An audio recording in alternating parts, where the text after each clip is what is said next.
নমস্কার বন্ধুরা, আমার নতুন একটা ভিডিওয়ে তোমাদের সকলকে স্বাগত।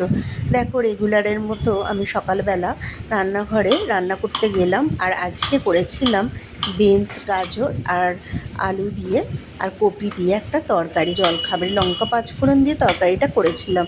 তো প্রথমেই তো যেমন আলুগুলো কেটে নিয়ে আলু কেটে এবার এটাকে সেদ্ধ বসিয়ে দেবো। আর তারপর দেখো একটু বেগুন আর শিমও কেটে নিলাম, কেননা একটু বেগুন শিম ভাতেও এর সাথে করেছিলাম। সামনের পাতে একটা ভাতে ভাত হলে সুবিধাই হয়। আর বেগুন আর শিমের ভাতে ভাতটা কিন্তু আমাদের সকলের খুব ভালো লাগে। আর এর ওপর থেকে একটুখানি যদি বড়ি ভেজে ছড়িয়ে দেওয়া হয়, ভাতে ভাতটা খেতে কিন্তু দুর্দান্ত লাগে। আর দেখো, আমি আলুটা সেদ্ধ বসিয়ে দিয়েছি, আর এর মধ্যে শিম বেগুন যে ভাতে ভাতটা দেবো সেটাও আমি এর মধ্যে দিয়ে দিয়েছি। তো এই ভাতে ভাত আর আলুটা একসাথেই সেদ্ধ হয়ে যাবে, ওই জন্য আমি একসাথেই প্রেশারে বসিয়ে দিলাম। আর রোজের মতো আজকেও রুটি হবে, তাই জন্য আটাটাও মেখে নিলাম। আর সকালবেলা খুবই তাড়াহুড়ো থাকে, তার মধ্যে রুটিটা একা হাতে করতে গেলে খুবই অসুবিধা হয়। আর এদিকে দেখো, আলু ভাজাটাও আমি কেটে নিয়েছি, কেননা আজকে ডাল করব, ডালটা একটু করলে সুবিধা হয়, তাই ডালের সঙ্গে আলু ভাজা হবে। আলু ভাজাটাও কেটে নিলাম, সরু সরু করে লম্বা লম্বা আলু ভাজা হবে। তো আলু ভাজাটা কেটে নিয়েও আমি এটাকে ধুয়ে তারপর বসিয়ে দেবো। আর এদিকে দেখো, আলুটা সেদ্ধ হয়ে গেছে, তরকারিটা আমি বসিয়ে দিলাম। আর যে ভাজাগুলো ভেজে রেখেছিলাম, বিনস, কপি, গাজর, সেই তরকারিটা আমি করে নিলাম। এই তরকারিটা একটু শুকনো শুকনো করবো, তাহলে বেশ রুটির সাথে খেতে ভালো লাগে। আর এদিকে দেখো, একদিকে ডাল হচ্ছে আর একদিকে তরকারি হচ্ছে, দুদিকে দুটো আমি বসিয়ে দিয়েছি যাতে তাড়াতাড়ি হয়ে যায় সকালবেলা। আর ডালটা আমার হয়ে গেছে, তো ডালটা আমি নামিয়ে নিলাম। ডালটা করে তারপর আমি আলু ভাজাটা বসিয়ে দেবো। আর আজকে মাছও হবে, সকালবেলা মাছটাও আমাকে করতে হবে। এদিকে দেখো, আমি একটু বড়ি ভেজে নিচ্ছি। যে ভাতে ভাতটা করেছিলাম, সেই ভাতে ভাতের সঙ্গে একটু বড়ি ভাজাটা হলে কিন্তু খুব ভালো লাগবে। তো এরপর আমি আলুটাও ভেজে নিলাম।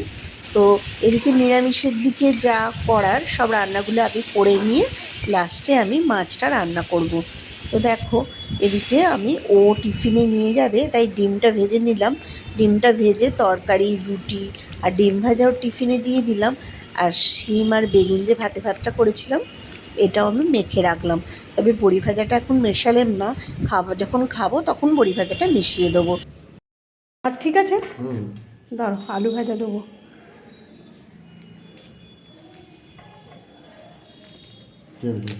ডাল দিচ্ছি।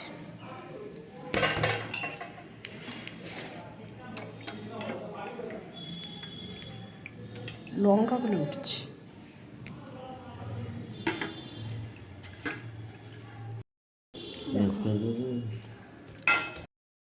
বেগুন বড়ির ঝাল আছে, দেবো তো?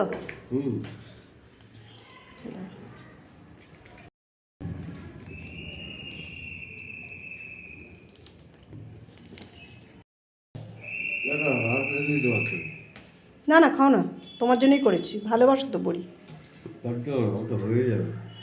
ঠিক আছে। দেখো, ও তো খেয়ে অফিস চলে গেল। এরপর আমি মাছের ঝালটা করে ফেললাম। মাছগুলো ভেজে দিয়ে আর একদম একটু হলুদ গুঁড়ো, লঙ্কা গুঁড়ো দিয়ে, কাঁচা তেল দিয়ে আর পাঁচফোড়ন, লঙ্কা ফোড়ন দিয়ে আমি মাছটা করেছিলাম।